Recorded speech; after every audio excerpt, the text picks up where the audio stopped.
जी अस्सलाम वालेकुम वरहमतुल्लाहि वबरकातुहू। जी welcome my YouTube channel GM computer tech. GM computer tech में आपको खुशामदीद कहता हूँ। अल्लाह ताला से मैं दुआ करता हूँ कि आप जहाँ भी रहें अल्लाह पाक की हिफ्ज़ व अमान में हमेशा था। मेरी छोटी सी गुजारिश, चैनल पे अगर नए हैं तो चैनल को आपने ज़रूर सब्सक्राइब कर लेना, साथ ही बेल आइकन पे ऑल पे लाज़मी क्लिक कर लेना ताकि आपको हर नई आने वाली वीडियो का नोटिफिकेशन आप तक पहले पहुँचे। अच्छा, आज की वीडियो में बहुत ही एक अहम टॉपिक के ऊपर मैं बात करने वाला हूँ, क्योंकि लास्ट टाइम जब मैंने अपने चैनल के ऊपर ऑनलाइन अर्निंग के रिलेटेड जब मैंने काफ़ी सारी वीडियो अपलोड की हुई थी, तो मुझे लोगों ने काफ़ी सारे ये कमेंट्स करके बताया कि सर आप मुझे बताएं कि आप जो ऑनलाइन अर्निंग के रिलेटेड वीडियो बना के आप लोगों को बताते हैं, और ऐसी पाकिस्तान में काफ़ी सारी ऐसी कंपनियां भी हैं जो लोगों के साथ स्कैम करके चली जाती हैं, या लोगों से यानी कि पैसे खा के चली जाती हैं, यानी कि लोग अपनी वेबसाइट भी बंद कर देती हैं। तो पाकिस्तान में जो गवर्नमेंट इदारे होते हैं जो मतलब तो ये इनके ऊपर यानी कि एक्शन क्यों नहीं लेते और इनको प्रॉपर बंद क्यों नहीं करते, और गवर्नमेंट के जो मुतलका इदारे होते हैं, तो जब वो कंपनी यानी कि वेबसाइट लॉन्च हो रही होती है, जब वेबसाइट बंद मतलब कि ऐसी यानी कि अपना कोई काम कर रही होती है, जब अपने आप को मार्केट में लॉन्च कर रही होती है, तो इदारे इसके ऊपर मुकम्मल तहकीक क्यों नहीं करते। इसको वो यानी कि रजिस्ट्रेशन उसकी कैसी जारी कर लेते हैं, और जब वो बाद में पता चलता है जी वो कंपनी बंद हो जाती है और लोगों को सारे काफ़ी सारे पैसे जब स्कैम हो जाती हैं, तो इनके ऊपर जो मुतलका इदारे होती हैं, जो गवर्नमेंट होती है, वो एक्शन क्यों नहीं लेती।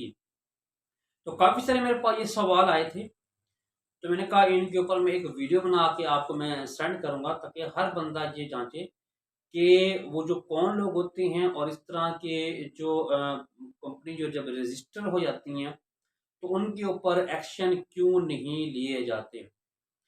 सबसे पहली बात तो ये होती है कि अगर आप कोई यानी कि कोई भी कंपनी पाकिस्तान में लॉन्च होती है, कोई वेबसाइट पाकिस्तान में लॉन्च होती है, अगर वो अपने आप को किसी गवर्नमेंट के रजिस्टर्ड इदारे में इंदराज करवाती है, रजिस्ट्रेशन करवाती है, जो एफबीआर का जो गवर्नमेंट का इदारा होता है उसमें रजिस्टर करवाती है, या एससीसी का जो इदारा होता है वहाँ यानी कि अपने आप को रजिस्टर करवाती है, उसमें जो उनकी जो दस्तावेज़ात होती हैं, उनको एक किस्म का स्केच होता है, उसमें लिखा कुछ हो होता है, लेकिन इसकी जो पीछे एक किस्म का जो एक बैकवर्ड जो काम होता है, वो कुछ और होता है। फॉर एग्ज़ाम्पल कि मैं आपको इसको एक मिसाल देता हूँ, अगर एक बंदा प्रॉपर्टी का बिज़नेस करना चाहता है, ठीक है?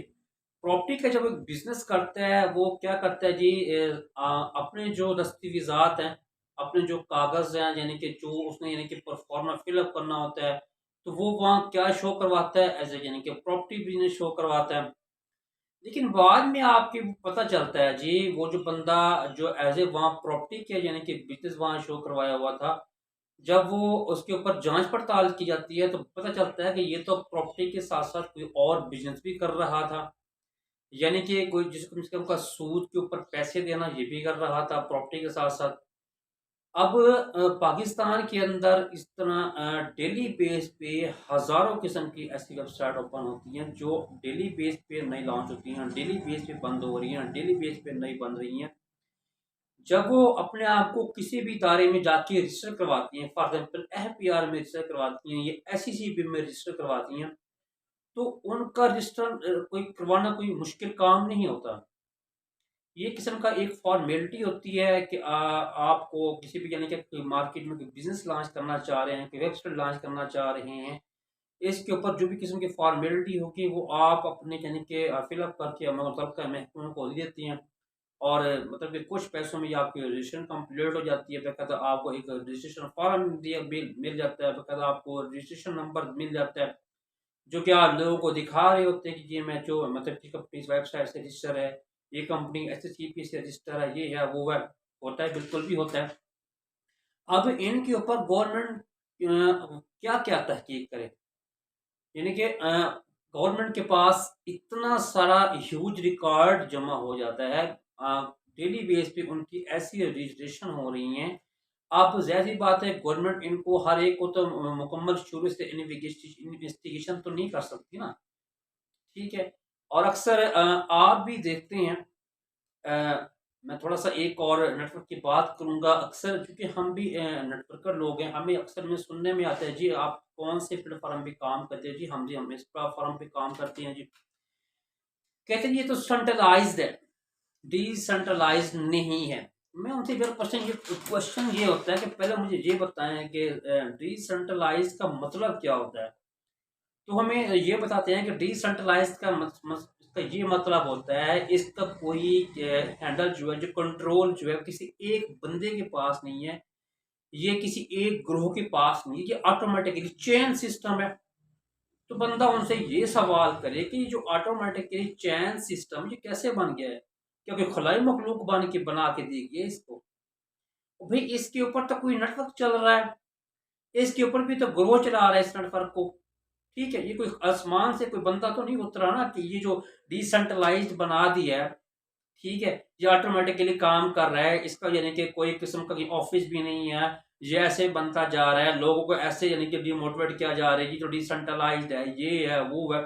भाई पहले तहकीक तक क्या करो कि अगर ये डिसेंट्रलाइज्ड है जो कैसे चल रहा है, इसे जो पीछे जो लोग बैठे हुए हैं जो इसके यानी कि वेबसाइट को कंट्रोल कर रहे हैं, इसकी वेबसाइट को मुकम्मल इसकी यानी कोडिंग कर रहे हैं, जो भी लोगों के अकाउंट प्रूफ कर रहे हैं, लोगों को यानी कि रजिस्ट्रेशन कर रहे हैं, लोगों के प्लान प्रूफ कर रहे हैं, ये कहाँ से हो रहा है। कहीं ना कहीं इसका सेटअप तो बना हुआ है ना ये, अब ऑटोमेटिकली तो नहीं हो रहा ना, कहीं ना कहीं से बना हुआ है ना। तो ये अक्सर आपको इस तरह के 100 सवाल आपको मिलने को मिलते हैं। ये तो डिसेंट्रलाइज्ड है, इसके ऊपर तो ऑटो वर्क होता है, इसके ऊपर तो की चैन होती है, इसमें जो आपका जो पैसा होता है, इसमें आपकी जो इन्वेस्टमेंट होती है वो आपकी सेव होती है, साउंड होती है, ये होता है वो होता है। और दूसरा एक और बात अक्सर बात ऐसा होता है कि क्योंकि पिछले दिनों एक वाकया भी हुआ था, मैं यहाँ डिस्कस करना नहीं चाहता कि अक्सर एक यानी कि कोई कंप्लेन हुई किसी के इदारे के खिलाफ, किसी यानी कि जो एक किस्म का वेबसाइट के खिलाफ कंप्लेन हुई। अच्छा, उस कंप्लेन करने में अक्सर ये देखा जाता है, अगर आप यानी कि जब भी किसी यानी के खिलाफ कंप्लेन करती हैं तो उसमें आपसे कुछ बातें पूछी जाती हैं, कुछ आपसे कुछ कंप्लेन के कुछ यानी कि दस्तावेज़ात होती हैं, आपसे प्रूफ पूछी जाती हैं। सबसे पहले आपको ये प्रूफ पूछा जाता है कि आपने जो कंप्लेन करवाई है किस बंदे के खिलाफ करवाई है, किस बंदे के खिलाफ करवाई है। आपको बंदा तो पता नहीं होता, क्योंकि वेबसाइट में अक्सर ऐसा होता है जो भी वेबसाइट ओपन होती हैं, इसकी बैकवर्ड के ऊपर जो ऑनर होती हैं, जो मालिक होते हैं, वो कभी भी अपने आप को शो नहीं करवाते, कभी भी आपको ये नहीं बताते कि हमारा ऑफिस किधर है, हमने क्या यहाँ ऑफिस है, हमारा ये काम है, कभी भी आपको रियलिटी नहीं बताएंगे। और ख़ास तौर पे जो अक्सर ऐसी वेबसाइट भी होती हैं, जो मैं आपको थोड़ी सी आपको मैं थोड़ा सा और बताना चाहूँगा आपको, नेटवर्क मार्केटिंग जो मतलब जो वेबसाइट होती है इनको तो ऑफिस होते भी नहीं है, ये एक बकायदा एक किस्म का चैन सेट चल रहा होता है। और अगर कोई बंदा इसके बारे में पूछना भी चाहता है, उसके ऑफिस एड्रेसेस के बारे में पूछना भी चाहता है, कोई इसके बारे में मालूमात लेना भी चाहता है, तो कभी भी आपको सच नहीं बताएंगे। कभी भी उस वेबसाइट का जो ऑनर होगा, कभी भी इस वेबसाइट का जो एडमिन होगा, वो कभी भी आपको अपना नाम सही तरीके से नहीं बताएगा, कभी भी आपको एड्रेस सही नहीं बताएगा। वह ये शो करवाएगा कि ये वेबसाइट है जो उसके ऊपर हम काम कर रहे हैं, और इसके ऊपर यानी कि हम एक मुकम्मल एक टीम वर्क कर रहे हैं या टीम को साथ लेके चल रहे हैं। तो इस तरह की आपको बातें बताएगा। और दूसरी बात ये होती है कि एक बंदा जो होता है, अगर किसी बंदे के खिलाफ मतलब किस तरह का कोई स्कैम भी हो जाता है, कोई किस्म का पैसा लुट भी जाता है, तो वो जो बंदा होता है वो इन इदारों के खिलाफ कंप्लेन कैसे करे, और क्या वो अगर वो कंप्लेन करता भी है तो इसके ऊपर एक्शन लिया जाता है या नहीं लिया जाता। सबसे पहली बात तो ये होती है कि अब पाकिस्तान में अगर कोई बंदा कंप्लेन करता है, ठीक है, अगर एक पार्टी ने कंप्लेन की, दूसरी पार्टी के खिलाफ कंप्लेन दर्ज करवाई, दूसरी पार्टी अगर हाजिर ना हो, तो अगर दूसरी पार्टी हाजिर होगी तो पहले वाली पार्टी हाजिर ना हो, तो वो क्या होता है, केस जो होता है वो आपका ठप हो जाता है, इसको आगे नहीं हैंडल किया जाता, आगे नहीं चलाया जाता। अब एक बंदे को किसी किसी भी नेटवर्क से स्कैम हो गया, किसी भी कंपनी से स्कैम हो गया, अगर वो किसी कंपनी के खिलाफ कंप्लेन भी दर्ज करता है तो पहली बात तो ये होती है कि अगर वो मुतलका इदारे उस बंदे को बुलाते हैं तो वो कभी भी नहीं जाएगा। क्यों? जाहिर सी बात है, एक तो पैसा उसने डुबाया, वो डूब गया। अगर वो उसको इदारे बुलाते भी हैं तो वो उनके पास ऐसा कौन सा एविडेंस होगा जो आगे वो पेश करेगा?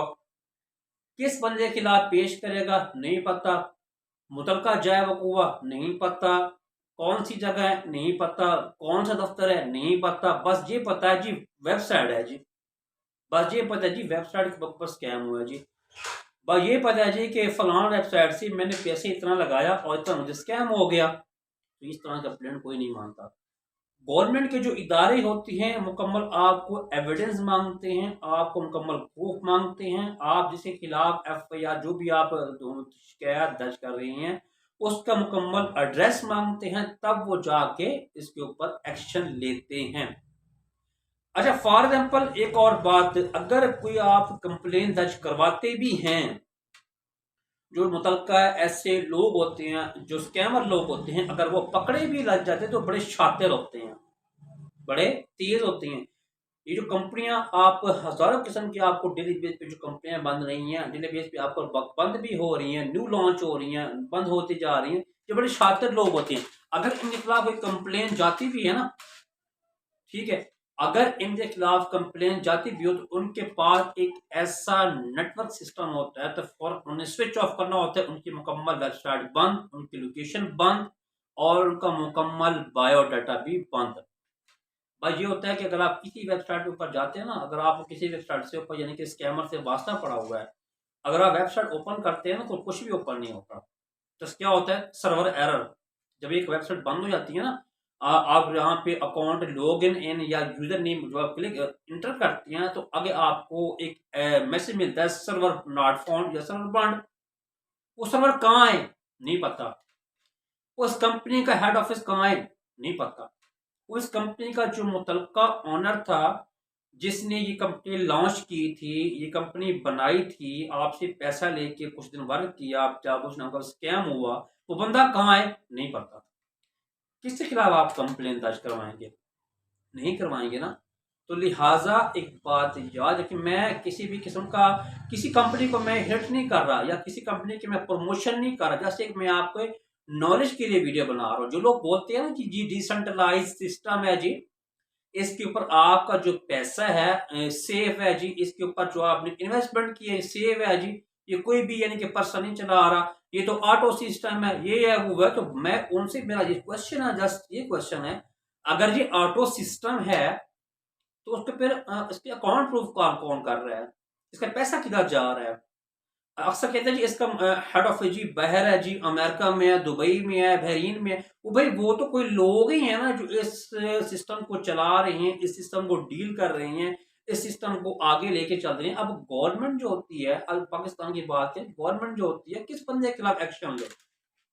अब एक बंदे ने अपने बिजनेस लॉन्च करवाया, अपने एक वेबसाइट लॉन्च करवाई, वहां उसने कुछ डील किया, उनके डॉक्यूमेंट्स के अंदर कुछ और रिटर्न किया, बाद में कुछ और किया, यानी कि फ्रंट के ऊपर ऊपर उसने कुछ लिखा, बैकवर्ड कुछ और लिखा जा रहा है, बैकवर्ड कुछ और किया जा रहा है, तो गवर्नमेंट उसके खिलाफ क्या एक्शन लेगी?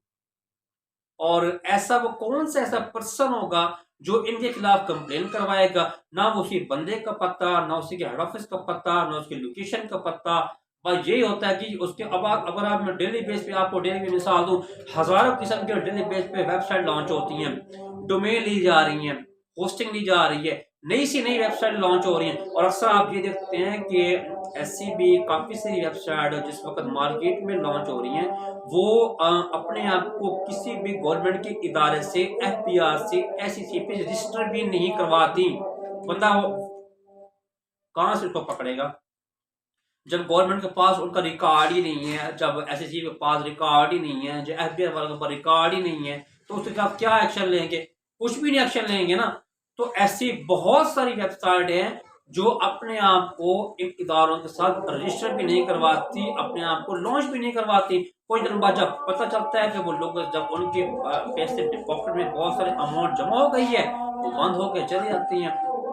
ना उनका कोई नुकसान होता है, ना वेबसाइट बनाने का नुकसान होता है। नुकसान किन का होता है? एक आम यूजर का होता है। नुकसान किन का होता है? एक आम एम्प्लॉय का होता है। नुकसान किन का होता है? मेरे जैसे एक छोटे से पर्सन का होता है, जिस मतलब कि मैंने जिस बंदे पे ट्रस्ट करके मैंने अकाउंट लिया होता है, उसका नुकसान होता है। ना कंपनी का नुकसान होता है, ना मालिक का नुकसान होता है।